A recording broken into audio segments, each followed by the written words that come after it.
चलिए colligative properties का questions का डिस्कशन करना शुरू करते हैं। देखिए जो सवाल सीबीएसई ने पूछा हुआ है that is which of the following aqueous solutions will have highest osmotic pressure, ये वाली बात बोली गई है। अब देखिए ऑस्मोटिक प्रेशर किस बात के ऊपर डिपेंड करता है, हमें पता है आई और सी के ऊपर डिपेंड करेगा, क्योंकि यहां पे इन्होंने टेम्परेचर वगैरह मेंशन नहीं किया है, तो हम मानेंगे सब केस में टेम्परेचर तो क्या रहने वाला है, सेम ही रहने वाला है। ठीक है, तो चलिए बातचीत करते हैं किसके बारे में। जैसा कि मैंने बोला ऑस्मोटिक प्रेशर का फॉर्मूला क्या होएगा, आई इंटू सी इंटू आर टी के बराबर होगा।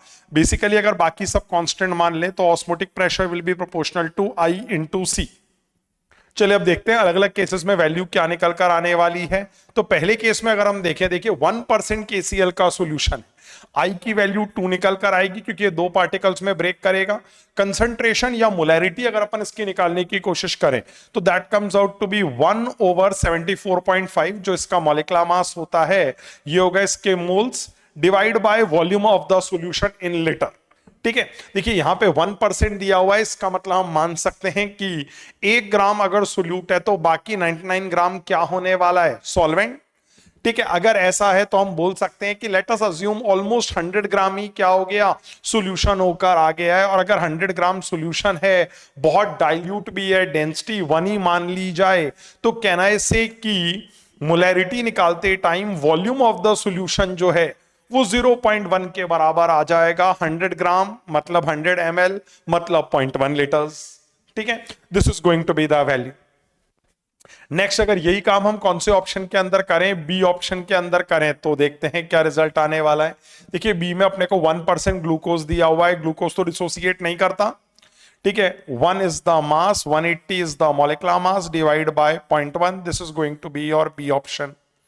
सी ऑप्शन डिस्कस करते हैं एक बार। देखिए 1 यूरिया भी डिसोसिएट नहीं करता, इसलिए आई तो मैंने 1 के बराबर ले लिया।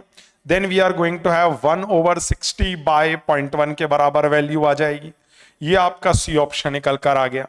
डी ऑप्शन में अगर हम देखें, देखिए CaCl2 दिया हुआ है, आपको पता है ये तो 3 पार्टिकल्स के अंदर ब्रेक करेगा, तो आई की वैल्यू 3 हो गई और जो रिलेशन आएगा that is 1/111 by 0.1, this is your D option. अब अगर हम इन चारों को कैलकुलेट करें तो हम ऐसा देखेंगे कि ये जो वैल्यू आएगी ये मैक्सिमम आएगी। अब देखिए अगर IC मैक्सिमम आ रहा है तो ऑस्मोटिक प्रेशर भी क्या आएगा, मैक्सिमम निकल कर आ रहा होगा। इसीलिए हम देख सकते हैं इन सब केसेस में this is going to have the maximum value of osmotic pressure, इसकी वैल्यू सबसे ज्यादा निकल कर आई। ठीक है, कैसे रिलेट किया ये मैंने आपको यहां पे समझा दिया है। आई और सी दोनों को कंसिडर करके आंसर निकालना पड़ेगा। ठीक है, चलिए नेक्स्ट क्वेश्चन के ऊपर मूव करते हैं। अगला सवाल जो हमको दिया हुआ है, देखिए इसके अंदर क्या दे रहे हैं ये लोग कह रहे हैं इतना एसिटिक एसिड था हमारे पास में, इसका मोलर मास भी दिया हुआ है, ये कह रहे हैं कि उसको हमने बेंजीन में डिसॉल्व किया। देखिए अभी भी मैंने बोला था ऑर्गेनिक एसिड्स को बेंजीन में डिसॉल्व करेंगे तो शायद एसोसिएशन होकर आएगा। यहां पे ये भी बोल रहे हैं shows a depression in freezing point equal to this much. आपसे पूछा जा रहा है calculate the percentage association of the acid, कितना निकल कर आएगा, ये वाली बात बताएं। ठीक है, चलिए एक बार डिस्कस करते हैं ये वाला रिलेशन। तो हमको ये पता है, देखिए डेल्टा TF की बात कर रहे हैं, पहली चीज तो डिप्रेशन फ्रीजिंग पॉइंट के अंदर, और अगर एसोसिएशन डिसोसिएशन कंसिडर हो रहा है तो फिर मेरे को आई को भी कंसिडर करना पड़ेगा। Delta TF is equal to I into KF into क्या आ जाएगा, मोलैलिटी निकल कर आ जाएगा। चलिए वैल्यूज पुट करना शुरू करते हैं। डेल्टा TF कितना दिया हुआ है हम लोगों को, that is given to you as 0.45 degree centigrade. I की वैल्यू थोड़ी सी सोचनी पड़ेगी। आई बराबर, जैसा कि मैंने आपको बोला था, अगर 100% एसोसिएशन या डिसोसिएशन न हो रहा हो तो हम आई बराबर 1 + n-1 इंटू अल्फा यूज करते हैं। वही रिलेशन यहां पे यूज करेंगे, 1 + n-1 into alpha. This is going to be your value of I. देखिए ये जो n लिखा है ना, मैंने लिखा है 1/2। वाई, बिकॉज आपको पता है डायमराइजेशन के कारण तो क्या हो जाने वाला है, 2 पार्टिकल से 1 पार्टिकल बनकर आएगा। मैंने ये बोला था 1 पार्टिकल से जितने पार्टिकल बनेंगे उसे हम क्या बोलेंगे, n के बराबर बोलेंगे। अब देखिए यूनिटरी मेथड अप्लाई करें तो बताइए 2 पार्टिकल से अगर 1 पार्टिकल बन रहा है तो 1 पार्टिकल से क्या मैं हाफ पार्टिकल बनता हुआ मान सकता हूं, यस। और अगर ऐसा है तो हम देखेंगे आई की वैल्यू इतने के बराबर आ जाएगी। इनटू क्या आ जाना चाहिए के एफ की वैल्यू आपको 5.12 के बराबर दी हुई है। मोलैलिटी की बात हमको करनी है। देखिए मोलैलिटी के लिए उन्होंने आपको बोल भी रखा है 0.3 ग्राम एसिटिक एसिड है, तो हमने बोल दिया mass by molecular mass.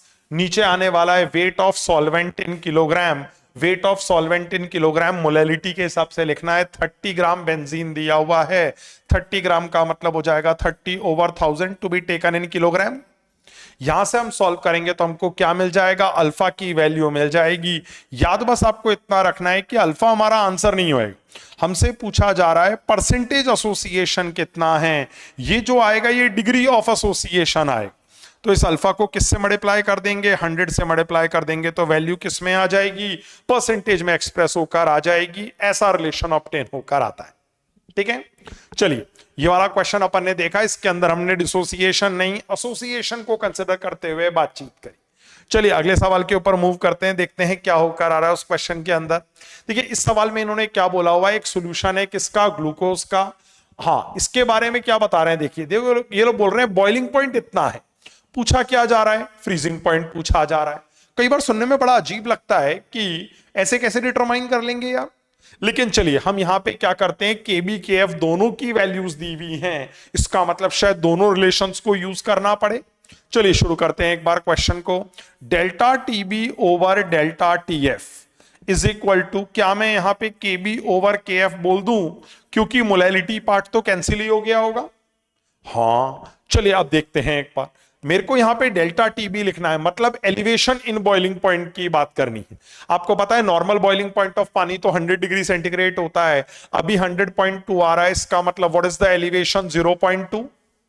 Okay next बात करनी है किसके बारे में, डेल्टा टीएफ। अब देखिए यहां इन्होंने पूछा है फ्रीजिंग पॉइंट बता दो सॉल्यूशन का कितना आने वाला है। हमको पता है कि normal freezing point of the solvent जो होता है वो तो 0 होता है। Freezing point of the solution कैसा आएगा, टीएफ के बराबर आ जाएगा, सपोज डिग्री सेंटीग्रेड में आ जाए। This is going to be the delta TF वाला पार्ट। सॉल्वेंट का फ्रीजिंग पॉइंट 0, सॉल्यूशन का फ्रीजिंग पॉइंट टीएफ मान लिया मैंने डिग्री सेंटीग्रेड में, delta TB by delta TF लिखा ही आ गया। इसे केबी बाय केएफ के साथ रिलेट कर देते हैं। केबी अपने को कितना दिया हुआ है, देखिए यहां पे 0.512 दिया हुआ है, नीचे क्या आ जाएगा, के एफ आ जाएगा। What is the value of के एफ गिवन टू यू, 1.86 के बराबर वैल्यू दी हुई है। ये वाली वैल्यू यहां पे पुट कर देंगे। जल्दी से बताएं क्या आपको ऐसा लगता है यहां से सॉल्व करके अपने पास फ्रीजिंग पॉइंट ऑब्टेन होकर आ जाएगा, यही आपको निकालने के लिए बोला हुआ है, डायरेक्टली यहां से निकाला जा सकता है।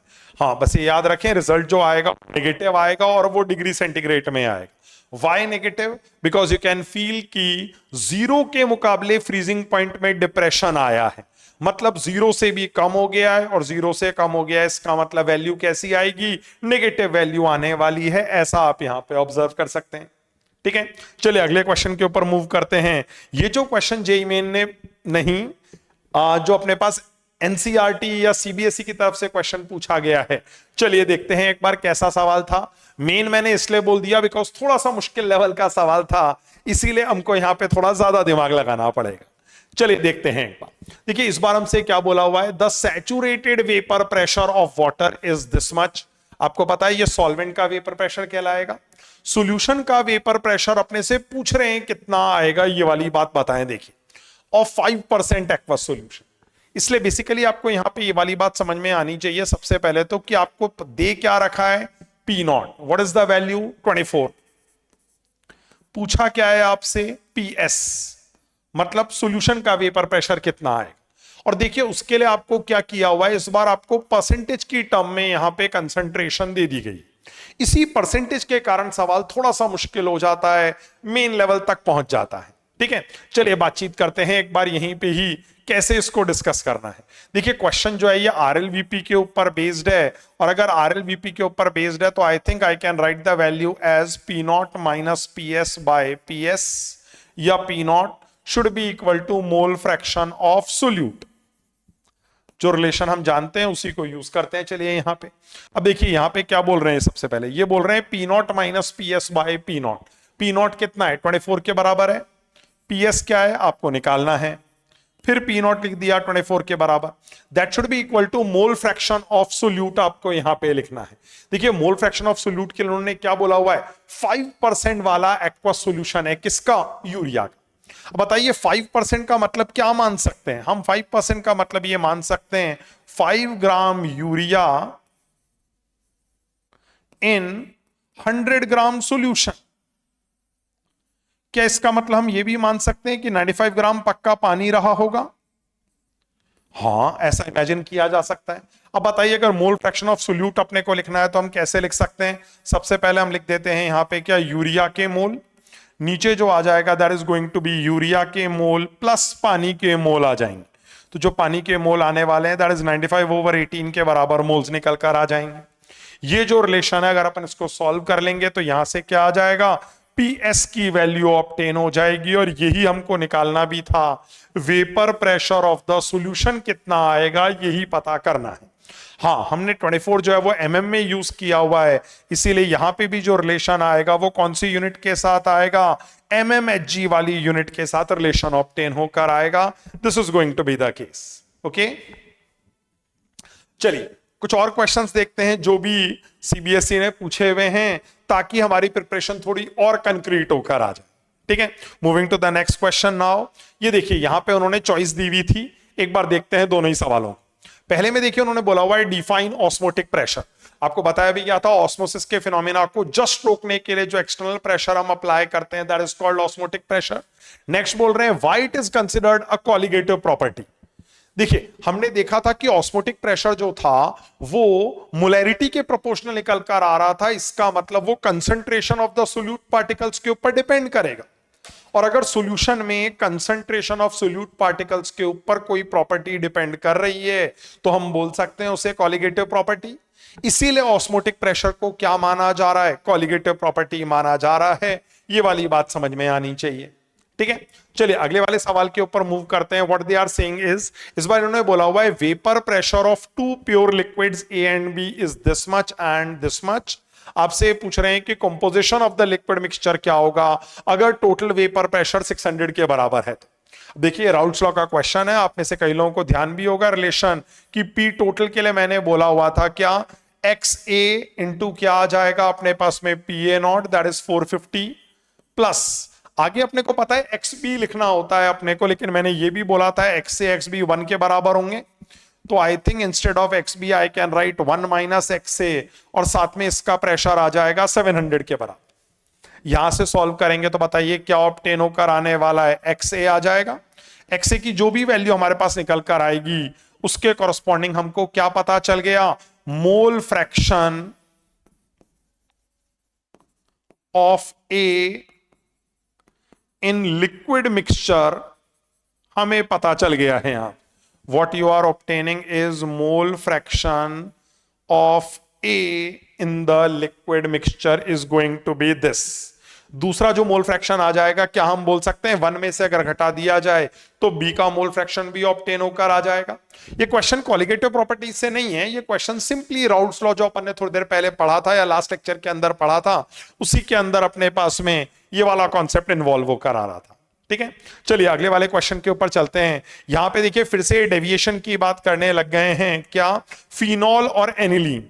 आपको ध्यान भी होगा मैंने जो पिछला वीडियो था उसके अंदर ये बोला था ये नेगेटिव डेविएशन का एग्जांपल होते हैं, तो इन्होंने यही पूछा है which type of deviation, this is negative.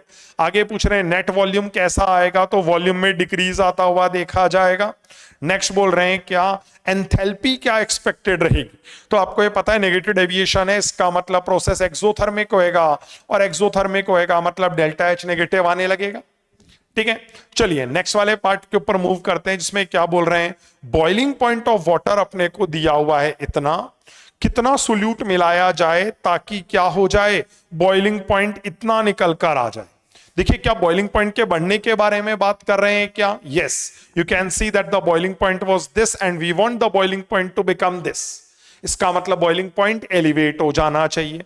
क्या रिलेशन यूज कर सकते हैं, आपको दिख रहा होगा यहाँ पे, I think I can apply delta T B is equal to K B into molality. देखिए अपने पास में बॉइलिंग पॉइंट कितने से बढ़ाना है अपने को, as you can see the value is to be increased by 0.52, तो ये लिख दिया।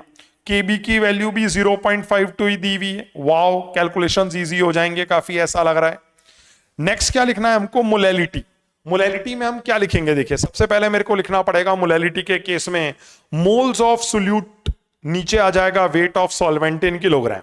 Moles of solute sucrose dissociate associate तो नहीं करेगा। कैन आई सिंपली से W/342 ये हो गए सोल्यूट के मोल्स। नीचे मेरे पास क्या आने वाला है, weight of solvent in kilogram आ जाएगा। क्यों? क्योंकि मुझे क्या लिखना है यहां पे, मोलैलिटी। ऊपर मैं लिख चुका हूं number of moles of solute, नीचे आने वाला है weight of solvent in kilogram. आपको दिख रहा होगा, देखिए wait of solvent in kilogram जो है वो 500 ग्राम दिया हुआ है, मतलब 0.5 किलोग्राम के बराबर वैल्यू आ जाएगी। यहां से सॉल्व करेंगे तो W निकल कर आ रहा है। And what is W? W is actually the weight of solute to be taken in क्या, ग्राम। यही अपने से क्वेश्चन के अंदर पूछा हुआ था, यही हमने यहां पे निकाल दिया है। ठीक है, चलिए देखते हैं कोई और क्वेश्चन अपने को मिले तो। चलिए मूव कर रहे हैं इस क्वेश्चन के ऊपर। अगेन यहां पे देखिए एक बहुत बड़ा सा राइटअप दिया हुआ है अपने को, and then they are talking about the things. चलिए एक एक करके क्वेश्चन को डिस्कस करना शुरू करते हैं। ये कह रहे हैं define reverse osmosis. Reverse osmosis में आपको पता है, मैंने बोला भी था, अगर हम क्या करें, पी एक्सटर्नल अप्लाई कर दें, कितना, ओपी सॉल्यूशन से ज्यादा अप्लाई कर दें, तो उल्टा मूवमेंट देखा जा रहा होता है। सॉल्वेंट जो है वो सॉल्यूशन साइड से सॉल्वेंट साइड की तरफ जाने लग जाता है, and that is what is called reverse osmosis. ठीक है, चलिए नेक्स्ट बात करते हैं। क्या name one SPM that can be used. Semi permeable membrane की बात कर रहे हैं। मैंने आपसे बोला भी था, हम चाहें तो हम सेलोफेन का इस्तेमाल कर सकते हैं। देन आपसे ये बोला गया था कि अगर आप चाहें तो आप पार्चमेंट का भी इस्तेमाल कर सकते हैं। ये सब मटेरियल्स जो हैं ये सेमी परमेबल मेम्ब्रेन की तरह बिहेव करते हैं। ठीक है, अगला क्वेश्चन जो अपने पास आ रहा है, what are they talking about, what do you expect to happen when RBCs are placed in 0.5 m NaCl solution. अब देखिए ये आपको पता होना चाहिए, एनसीईआरटी के अंदर एक एग्जाम्पल के तौर पे उन्होंने लिखा हुआ है कि रेड ब्लड कॉर्पसल्स जो होते हैं उसके अंदर 0.9% NaCl प्रेजेंट होता है। अब देखिए इसका मतलब क्या है, अंदर सोल्यूट पार्टिकल कंसंट्रेशन ज्यादा है, बाहर सोल्यूट पार्टिकल कंसंट्रेशन कम है। तो क्या होएगा, पानी किधर से किधर मूव करने लगेगा। एक बार सोचने की कोशिश करते हैं।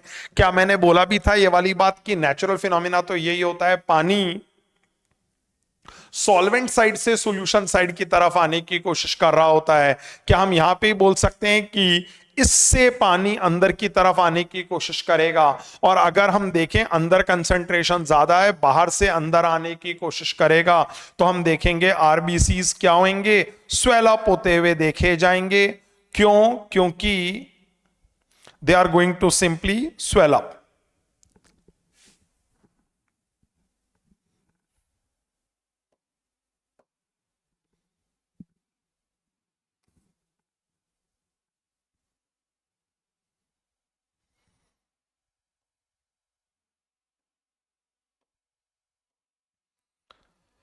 क्यों? सॉल्यूशन अंदर ज्यादा कंसंट्रेशन का है, बाहर कम कंसंट्रेशन का है, तो क्या होएगा, पानी बाहर से अंदर मूव करने लगेगा। इसीलिए हम देखते हैं आरबीसी क्या होंगे, स्वेल अप होते हुए देखे जाएंगे।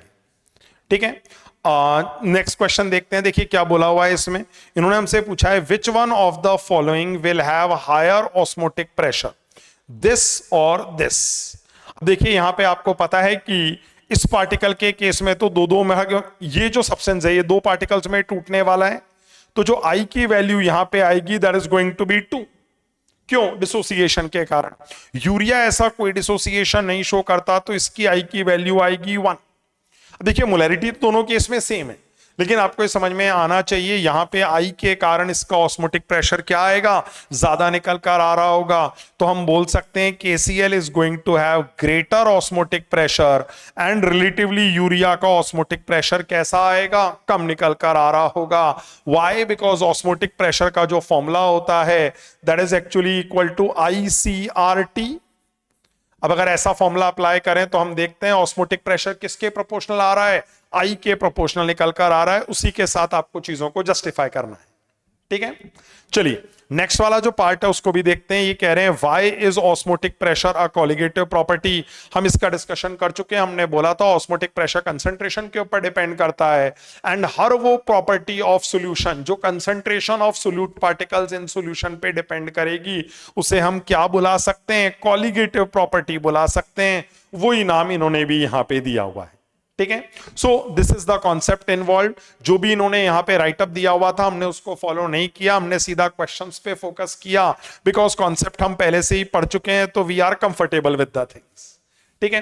बेसिकली पूरा पूरा जो सॉल्यूशंस चैप्टर है वो आपको ब्रीफिंग के साथ यहाँ पे बता दिया गया है, और कई सारे क्वेश्चंस जो सीबीएसई ने 2025 के अंदर पूछे वो क्वेश्चंस भी यहाँ पे डिस्कस कर दिए गए हैं। That is all from my side. Thank you.